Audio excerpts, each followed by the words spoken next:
Alright, hello, welcome to this showcase or trailer or sneak peek or whatever you want to call it of my second part, the Energetic E4 Part 2, which is going to be out in, I believe, early 2023, first half, at least. So Sveshnikov was the most requested opening to look at, so I went through the file and I decided to pick a line that we can take a look at. It's not going to be a particularly long video, but at least I'll do my best to explain a few things here and there, and so you get like an insight of what this next course is going to be and how it's going to look like. There is a lot. Like I like when I'm working on this, I feel like I'm never gonna be done. But I guess that you do some every day, and one day it's over. Anyway, we're gonna take a look at the Sveshnikov. So the Sveshnikov goes c4, c5, knight f3, knight c6. So this position here is worth discussing actually in the Sveshnikov, because a lot of players they play bishop b5. If you go and you take a look at the most common responses to knight c6, you will see that bishop b5 is very popular, and even more popular than d4 nowadays. This is particularly because of the Sveshnikov that most grandmasters have given up on finding something against it, which is fair, I suppose, and they believe the Rossolimo to be even more venomous. We can apply this both ways, meaning that the black player is going to be less prepared against the open Sicilian than the Rossolimo, because he constantly needs to check Rossolimo, and suddenly he has forgotten the details in the main variation in the Sveshnikov, because there is a lot to remember, right? So d4, it's almost like a surprise, at least on the top level. You don't see it too often nowadays. But takes, knight f6, knight c3, e5.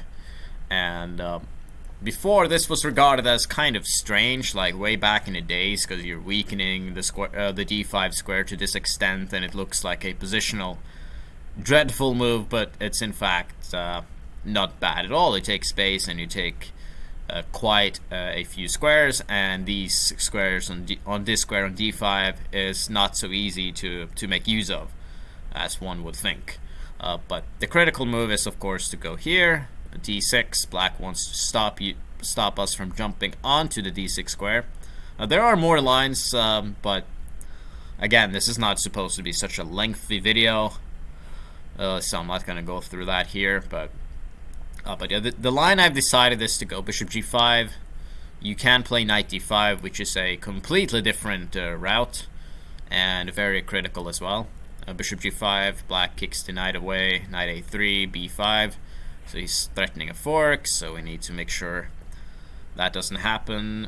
And there's also bishop takes f6, that's another way to play. That's not going to be our approach though. Bishop e7, bishop takes f6, bishop takes f6, and here there are two main options again. There's c4 and c3, but c4 gives black kind of easy play in my opinion.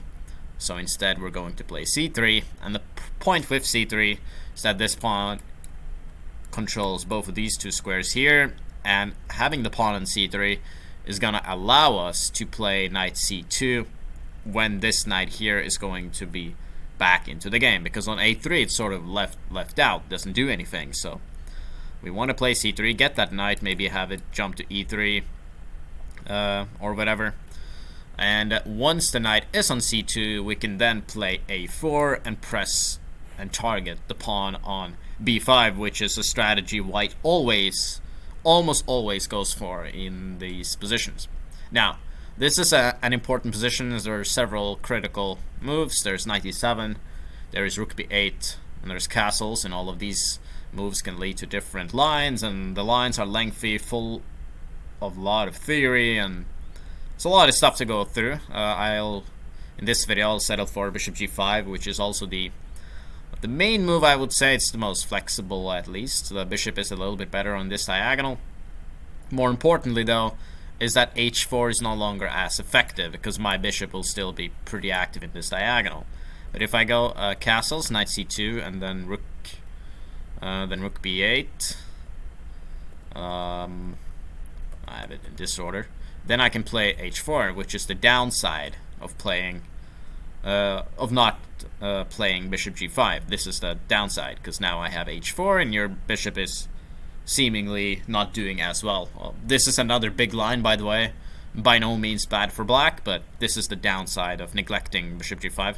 But I think bishop g5 makes the most sense, so it is the main variation I have. Knight c2 is what you always will do, unless black plays knight d7, because we get the knight onto a better square, and a4 is now in the air to destroy black's pawn structure on the queen side and target the pawn on b5, which is a very common thing to do. And again, there are several moves. There are knight e7, rook b8, and castles, and all of those lines are big. But we'll focus on castles, which is the old main line of the Sveshnikov. Now a4, as we have established. And here, black doesn't really have much choice. He has to take the pawn, because if he plays rook b8, he's going to be stuck with a bad pawn on b5. So we take h4, then g3, and we have the dream in the Sveshnikov, really. Black lacks counterplay. We have a strong knight on d5. The pawn on b5 here is weak, and we can go bishop g2, castles, and we have excellent control over this square, so black can't play b4 either. We can even sometimes play b4 ourselves to lock this pawn and on b5, so black is stuck with this weakness for a long time, and this is the dream. We have everything under control, and yeah, the perfect Sveshnikov with the white pieces. So after a4, black takes, rook takes, and here there's quite a few moves again, but black usually plays a5, and this is the main move for a good reason. The reason why black plays a5 is to get rid of the weak pawn on a6, and black now wants to play rook b8 and then attack the pawn on b2, logically enough. In addition to that, this bishop here can freely move because it no longer needs to guard the pawn on a6, so a5 makes a lot of sense. After a5, we will play bishop c4 and rook b8. There are other moves, bishop d7. This is going to be such a lengthy video in the course. There are so many lines. Like after every move, there's one big line to consider. But usually, though, rook b8 is the move. The reason why we play bishop c4 is so we can play b3, and now we protect the pawn. And here, the main move by far is to go king h8, and the reason for that is obvious. Black needs to get out of the diagonal, so he can play f5, which is the only plan really in this position. So that's why he does it already right now. So there are more lines here. There's castles, but it doesn't seem particularly dangerous after black just does this. This line is kind of good for black. I found nothing when I looked at it, and it's relatively harmless for black. So instead, we will play knight e3, which is designed to make this push inferior. And this is a very critical position for black, who needs to be careful because the main move here is kind of poor. It's g6, so there's again, there are more options, but g6 is the move to repair f5. And now the big problem with this is h4, and it's a very aggressive pawn thrust. And the point is that we change our strategy completely. Now, instead of playing positionally, we are going to attack the black king, which is quite vulnerable to an attack, and the pawn on g6 allows for a hook with h5, and we can potentially start opening lines around black's king. And here black needs to, well, taking the pawn is the most critical move. He can take on e3. I guess it's a little bit playable, but still kind of poor for black. So taking on h4 is the critical approach, g3. And now one point here is that if black goes to f6, for example, we can now play rook a2, and the idea is that we want to play f4 and then swing the rook over, and then create a devastating attack towards the black king. It is incredibly dangerous. There is quite a few lines left here in this variation, but it just doesn't work very well for black, as you will see in the main course. I would like to go through it, but if I start going through all of these lines, we're gonna be here a good 2 hours, and yeah, it's just supposed to be a small preview of what I'm about to show you. But anyway, bishop g5 is the main move. f4 takes, and here a big difference between or the important thing about this line is that black checks our king, so we do not have the same resource as we have in a rather similar line. So if I go back a few moves, if I go back to here, king h8, knight c3, and then g6, h4 is very strong. And right now you can see that we have a situation that's quite similar after bishop g5. But in fact, after f4 takes, bishop h4 check, king d2, we lack the inclusion of rook b8 and b3, which in fact makes a crucial difference. Because after I play rook b8, I can now play king c2. I do not have to play b3, which is the main line. This is the main line, and it's regarded as fine for black. And yeah, the point is that this is good with the king on c2 and the pawn on b2, but not with the pawn on b3 and king on c2. It's kind of incredible, really. But here, black is fine. So the reason this works: king c2, rook g8, and black just doesn't have the same line any longer.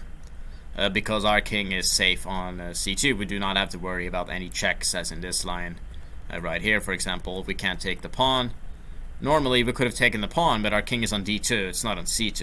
It is on d2, and this ruins everything for us. Because with the king on c2, it would have been mate on h7, right? So yeah, with the king on c2, suddenly everything works.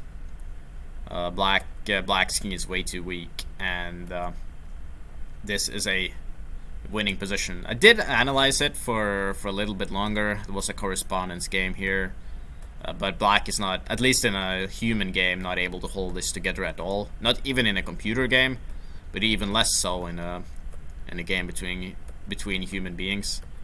I know I'm going a little bit fast here, but it just does not work. So now everything collapses as we get queen d4. So black needs to sack somehow. For example, knight f6. This wins because of rook c8, queen d4. So the rook on b2 is lost, and rook takes b2. This position here loses as well, which happened in a correspondence game.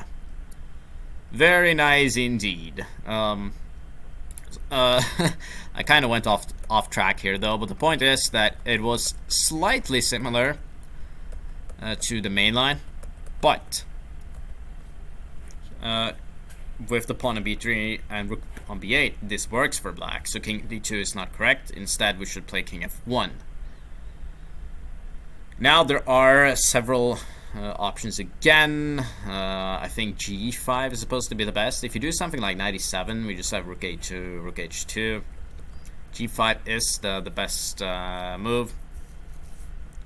And here we should play queen h5. And black can now play f6 and is barely able to hold everything together. Knight g2, rook b7, takes, queen takes. And f5, another good move, trading queens. And there's more to this line, but the bottom line is that black is only slightly worse. And there have been some draws here in correspondence chess, as you would expect. But yeah, this is the only defense black has in this variation, really. But instead, f5 is the more played move, but it turns out that after rook a2, black is in kind of big trouble, as we're about to play rook ah2 now. And yeah, f takes c4, rook ah2, g5, queen h5. Our queen is gonna join the attack. And another thing with queen h5 is that our queen on h5 joins the attack before our king goes to e2 as well. So we want to play king e2 so we can take on g5, but we play queen h5 first to make sure that our queen can join the game. And there are some more lines. I'm telling you, this just keeps going. It just keeps going. But knight e5 is what I have as the main line, mostly showing the main line here in the video. King e2, which was the point with queen h5, and here there's a couple of moves. Bishop g4, kind of funny move. The thing is that black wants to sort of try to play against our king on e2. Queen c2 is the point. Queen d7, try some rook b2 stuff maybe, but now black is in trouble after queen h6 with the rook on f8 hanging, in case black decides to move the rook on b8, rook f7, knight c2, and here the best move is rook takes f4, trickiest approach, king d2, escaping to c1, and our king on c1 is sort of safe, and here we are able to simplify the position with a very nice tactic. Queen f6, takes, and with a piece up, this should be easily winning. So knight takes e4, taking on g5. This is crucial. We have to insert this move first, and now if black takes, we take on h4, then on e3. This should be kind of easy because of queen c8, g6, very important. h7 is falling, rook b7, and now we win because of this juicy combination here. Knight d5, and there is knight e7 mate on the board, or knight f6, so black needs to give the queen, and this is easily winning with an exchange up.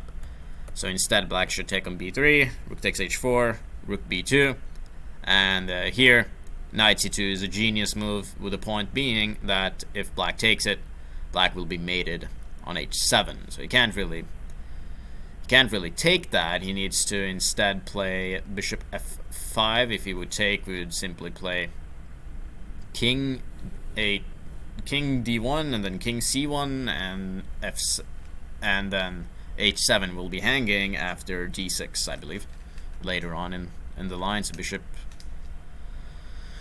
how would that be? Takes, let's say, oops, not here, but here. Now check, king c1, bishop f5, g6. From what I can see here, this should work. I think this works because you have to take. And can I take on h7? I don't think I can. So g6 seems like the right move, and now the house is falling, as I can see with my eyes right now. Although I see some tactics, as he takes. Suddenly there's mate on f1 with but I know that this ain't working. Like, it just does not work. But as I'm, I guess I play king e1. That's what I do, because now you don't have that trick. So be careful about that. Oh man, this always happens when I'm making a video. I start thinking, oh, what happens if I do this? And it's kind of obvious if you think, but I can't see at the moment I'm doing the recording. That has happened quite a few times.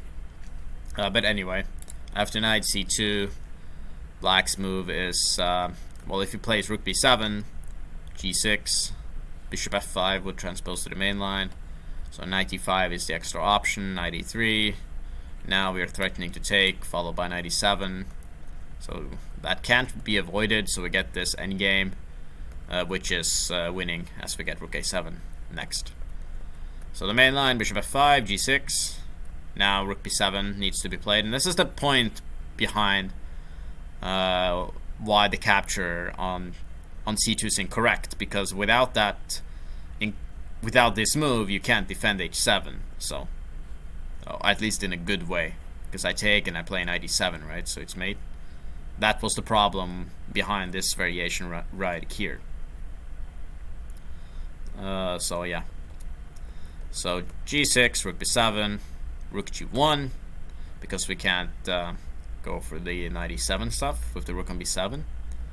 And the rook on g1 is quite strong. The point is that it guards the pawn on g6, which is actually quite important. So black needs to take, because if he doesn't, we will go for this knight e7. And the point here is that now that he cannot take this pawn, black is lost.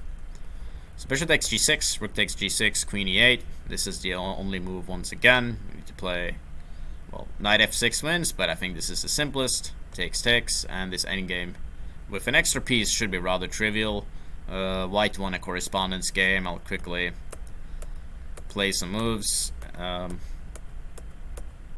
As you can see, white easily neutralizes black's little counterplay and wins with the extra piece here. So the a pawn is falling, and of course it's over, and the game marks Hegoburu 2020.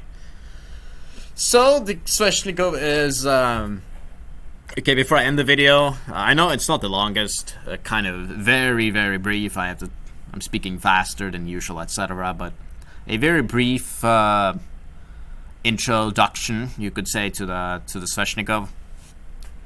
There is a lot of theory that's on both sides, because black has a huge amount of variations that he can play. Like in the main chapter, there, as you could see earlier on, there were several main variations to play. Here alone, there's knight e7, there's rook b8, there's castles, and there's a difference if black plays rook b8 or bishop g5. And the difference between knight e7, also bishop b6. There's so many ways black can play, and in these lines, all of these lines, there are a lot of theory, and it's just inevitable, really, with this variation. And Sicilians in general, these Sicilians are sound. These openings are not bad, especially the Sveshnikov, which has a very sound reputation. So sound, in fact, that most people settle for Rossolimo, which benefit us in the regard that the black player will be less prepared for the Sveshnikov, and there's a lot to remember for both sides there, which is the way the Sicilian in general works. There's very few Sicilians where you do not need to remember a lot. Perhaps Accelerated Dragon is an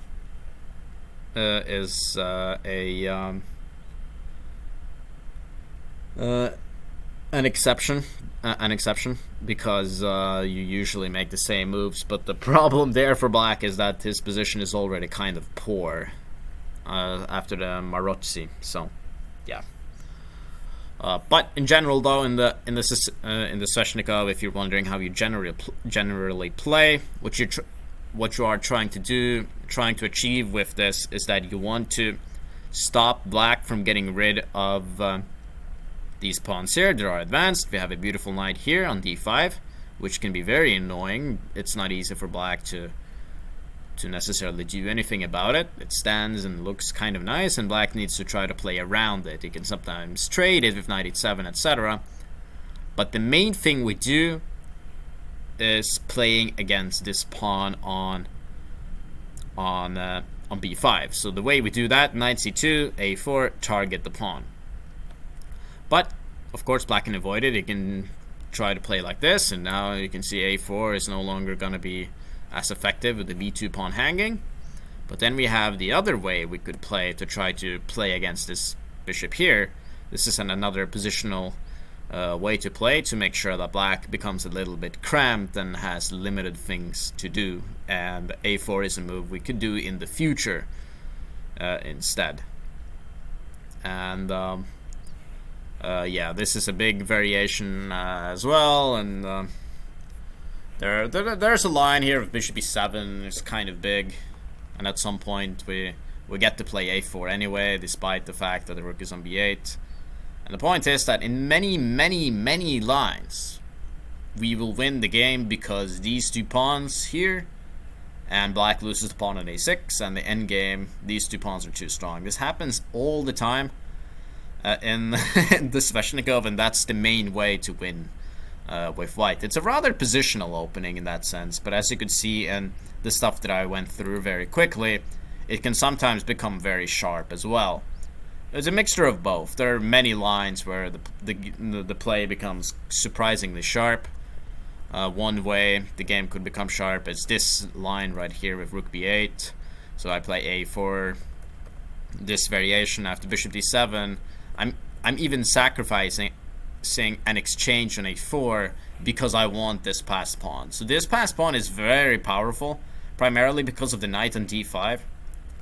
So it's worth keeping in mind. But the way that things could become very sharp is that when black starts ignoring the queenside stuff and goes all in with the stuff on the king side instead, with for example this variation right here, h4, bishop h6, b5, and this variation with f5. Suddenly things become quite sharp and very complicated, as you can see with here with our pawn on h4, and and kind of a crazy mess, or a seemingly crazy mess on the board, and a complicated position indeed. So you are in for a treat. This is just one of the things that I have to offer. So a small trailer on what the course is going to be about. I'm trying to win against the Sicilian, and we are aiming for lines that will test black maximally, which is ultimately all you can do, because if black plays correctly, you will not win the game. That's just how the nature of chess is. And I'll also lie if I say that you can learn this very easily with very few variations. That's just not true when it comes to the Sicilian in general. There's a lot of theory, and it always will be. And that's how it always is gonna be, because white tries different ways to get an advantage, and it becomes discovered that lines that were previously playable are no longer playable at all. Stuff like that is gonna happen constantly with every single Sicilian, really. The theory moves rapidly, computers grow stronger, etc., and it's a sound opening, or most Sicilians are sound. Not all, but most are pretty decent. But I think that you will be able to challenge them maximally. For some reason, that sounds incorrect to me, but you will be able to challenge them really well with the course, and ultimately the job is on you. There is no such thing. It's not easy. Everything in chess requires a lot of work. That's just how it is. But it is going to be worth it, and you will be able to test your opponents, who will have to be updated to the latest of opening theory, and need to be very well prepared in order to not suffer a painful loss with the black pieces. So you're in for a treat. As I said, I'm gonna try to work as fast as I can. Hopefully I will be able to have it done soon enough, but I constantly have events that interfere with my progress. I don't always have time to do anything, but we'll see how it goes. So I hope you enjoyed it, and please let me know what you think, the feedback or whatever. If I was too fast, I'm sorry, but again, this is just a sneak peek, and I wasn't really planning to make a 2-hour long video or something like that, because I need to spend my free time on actually finishing the course. So thank you so much once again, and I'll see you soon.